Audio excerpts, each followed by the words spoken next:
Welcome back to the GSMC Dead Ball Sports Podcast, hosted by GSMC Sports Network. I'm your host, Nolan Jamber. In the first four segments, we talked about NBA, postseason, Suns firing their head coach, and the three-point leaders.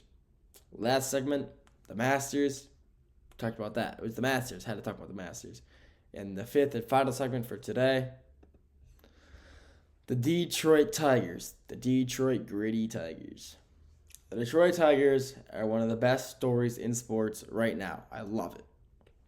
Last year, they go on a 17 to 18 game win streak, make their way into the playoffs, and lose to the Cleveland Guardians second round. Lost in a game of 5 series, unfortunately, lost 2-1. Stuff happens, all right? It's okay. You have a lot of talent on this team. You got Tarik, Skubal, Cy Young winner. Torkelson, who's looking like prime Barry Bonds half the time. I mean, plus the farm system for the Detroit Tigers is so good. So let's just talk about, the Tigers right now. The Detroit Tigers right now are playing very good baseball, and I mean very good. We just beat the Minnesota Twins, and it's a 3-game series, 2-1. Beat them in the series. We lost yesterday, but we won the series. Series before that, we beat the Yankees in another 2-1 series. We should have won that third game as well. We lost 4-3, but hey, you can't win them all. I mean, and with us winning games comes a certain batter. His name is Spencer Torkelson, and he was a first overall pick. First round pick for the Tigers in 2020. And he has proved himself to be one of the best hitters not only for the Tigers, but in the league. He was sent down to the minors last year, our farm system, to get his confidence back. And get his confidence back, he did. He was hitting like 400, 380, and he comes back up here and just makes a difference. And he has been hitting home run after home run after home run. And he just he's just bombing. People call him torque bombs because he's just hitting so well. And everybody's loving it. I'm one of the ones who's loving it. Seeing him go up to bat, boom, home run. Like, I'm never scared when he's up to bat. I think he's either going to get a good base hit, good contact, or just take it over the fence. And I love it. You got, our pitching. We got Tarik, Skubal, like I said, Cy Young.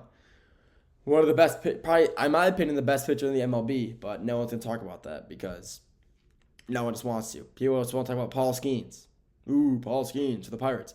Tarik Skubal is a better pitcher, and I'll stand by that. But whatever. We got a young guy by the name of Jackson Jobe.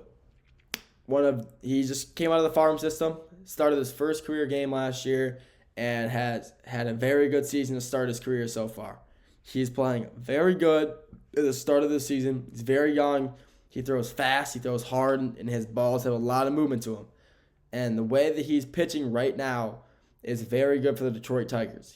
Like I said, he's young, and he's just pitching very good for the Detroit Tigers. And our pitching right now is the reason we're also doing so good. Our fielding is great. I mean, obviously, every MLB team has good fielding.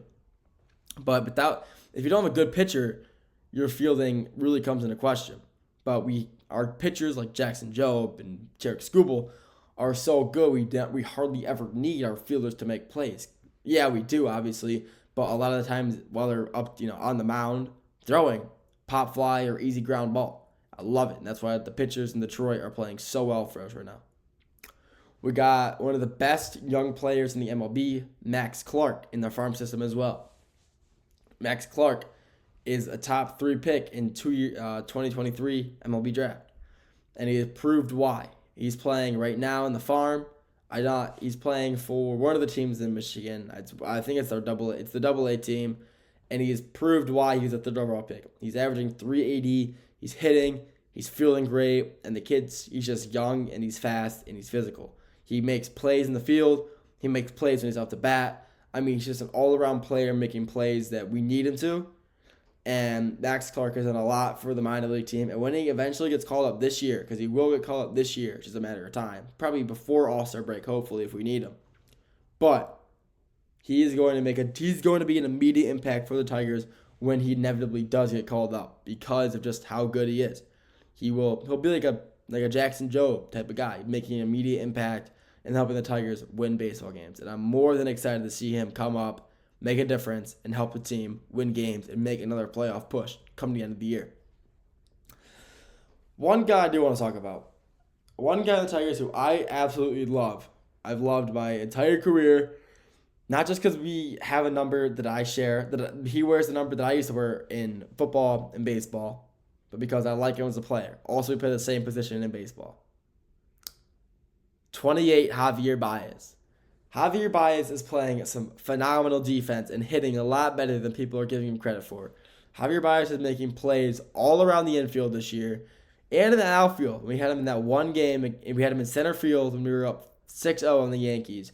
We had him in center field, and he made a play. He made a crazy play. He made a really good athletic diving catch in the center field against the Yankees, when that is not where he plays at all. But Javier Baez is one of the best players for the Tigers. I mean, he's not one of the best, but I'll say he's very much improved since coming back from injury. He's making plays. He's hitting better. Javier Baez is, he's a reacher when it comes to the play. He likes to swing at a lot of questionable pitches. He swings sliders, curveballs. I mean, they get him. And it looks like he's finally adapted to that, and he isn't swinging as much to pitches like that, of that nature. And seeing him, improve like that is a great thing for teams like the Tigers when you have these young stars, young players, and he can kind of mentor, because he has been in the league a little while, and he's a great player. When he was in the Cubs, oh my, what an animal. He was an animal in the Cubs. But he still has these flashy abilities to make plays, especially at shortstop, going for tags, like when a base runner's stealing. He's making really good plays. When he got Rogers behind the plate, throwing at the shorts, throwing it to second, Javier Baez catches it off bag, jumps up, puts his hand down in the midair and tags the base runner mid-slide, gets the play out at 2. I mean, it's those plays like that where you see why we signed him for $150 million. Because he's still so flashy and he still has the ability to make plays in the field when needed. Yeah, his hitting, could be better. So could everybody else in the MLB. Everybody could be better at certain things. But Javier Baez is making plays in the field where it needs to be made. He's hitting a lot better than he was pre-injury. And this Tigers team is a lot of the upside. I really do hope they do make another playoff push, especially with, Torkelson heating up, Carpenter heating up. A lot of these guys hitting better and are pitching just as good as it has been all season and the season prior. I'm excited to see this team throughout the season and hopefully make another deep run come October. Thank you for tuning in to this episode of the GSMC Dead Ball Sports Podcast, hosted by GSMC Sports Network. Your continued support means a lot, so subscribe, like, and comment to get our name out there. If you want to, stay up to date with all things GSMC, make sure to follow us on Instagram, TikTok, X/Twitter, and Facebook to stay up to date with all things GSMC. Thank you for tuning in, and have a great rest of your day, and I'll talk to you all very soon. See ya.